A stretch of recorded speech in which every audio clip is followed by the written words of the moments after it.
Good morning, Mayhem Makers. Welcome to the strips version of the December mystery. So if in all the confusion you decided to switch up from what I was originally focused on for this mystery and decided to do what's called the strips version, so you were just cutting rectangles, or maybe you decided to do both, you're crazy like me, this is going to be the tutorial for this one. So while this one was whole lot easier to cut. I loved the cutting, super simple because it's just rectangles. That's it. No switching things up. The assembly of the block is a little more complicated than the squares version. Still easy peasy, but a little more going on. So I'm going to take you through the steps of how to put the blocks together. There is only one block for this quilt. Makes it simple for later on, and next week we'll show you the layout. So just gather up all your rectangles, and you're going to use 8 different ones for each block. So however you want to switch them up for each block is up to you. I really didn't piece more than maybe 3 at a time, just to make sure I could kind of get some variety as I went along, so they weren't all the same. Now you could make them, for the most part, you can make them in sections kind of the same, but you won't have as much scrappiness in your quilt in the end. So I recommend just kind of grabbing different ones as you go. Starts out simple. You take 2 of your rectangles and then make sure you put them right sides together, and you're going to sew them down one of the long sides with your 1/4 inch seam. So remember, we always work in 1/4 inch seams for these projects. Keeps it nice and simple. So down the long side, you're going to sew your 1/4 inch seam and then press it so it will look like this. Reminder, I always press my seams open. You can press one way or the other, whatever works for you. I just think they make them nice and flat, and I'm not super concerned about my seams popping open. Usually I don't have that issue. So you're going to start out by making this unit. Now the instructions will tell you how many of these blocks you will need to make. So you could go through and chain piece and start making however many. So like for the throw size, it says you need 30 of them. So you could start making 30 of these if you want to kind of speed up the process.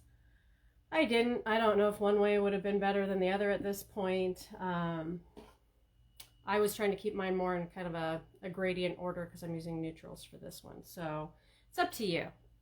If you're just going full on scrappy, you could just make however many for the size of quilt you're doing and just make that many of these units. And then what you're going to do is you're going to take this and another rectangle, and you're going to place them right sides together, and then you're going to sew across this long edge with a 1/4 inch seam.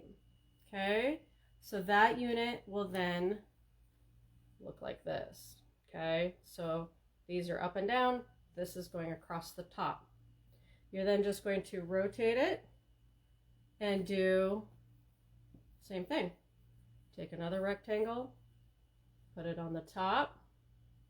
Okay, sew your 1/4 inch seam. So then you have this guy. Okay, so you're gonna have 2 going up and down, 1 across the bottom, 1 across the top. So you now have 1 really large rectangle. Okay, so really easy at this point. Then what you're going to do is you're going to make some partnered up units. So you'll take 2 of your rectangles, place them right sides together, and you're going to sew across the short end. Okay, so a little different, and you're going to make kind of long units like this. Okay, one's going to go on each side. So what's going to happen is you will take this guy, marry it with one of these units that you made, okay, and put it kind of across the top like this. Now I do want you to, in the beginning, pin, especially if you're new. We're talking lots of pinning, good habits to have. So definitely if you're new, pin one end, pin the other end. I didn't do the middle or anything because I can kind of make that marry up as I sew. But I did make sure that the beginning is lined up and the end is lined up so I don't get it shoving one way or the other. That way it keeps my block nice and straight. Because when I take it to my machine and I feed it in, I can take the first pin out, and as I sew, I'm just going to make sure that this edge that I'm sewing, but they just stay lined up as I go. And I hold this end as I'm going, and I pull the pin out before I finish. Don't sew over your pins. Your tech will yell at you for it. Broken pins in machines is really bad. You really don't want to break that needle. It can cause all kinds of issues, and then your tech, they make mad faces at you. You don't like that. So pull your pins, don't sew over them. It's a bad habit. I still am trying to break that habit. So just start out with good, healthy habits.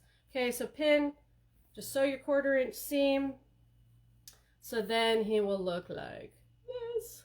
Okay, so you had your 2, and you had your 1 on your top, and then you had your 2 unit on. Just pick a side, whichever side you want, because you're going to do it again. So you'll make another 2-piece unit by sewing on the short side, and you're just going to do it again on the opposite side.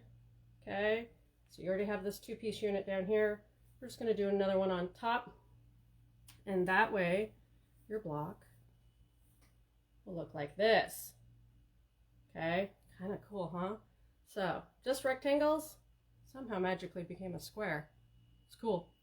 All right, so grab your fabrics, sit by your machine, start the video over, because I'll just walk you right through it. So like I said in the other video, grab your Netflix, your podcast, your audiobook.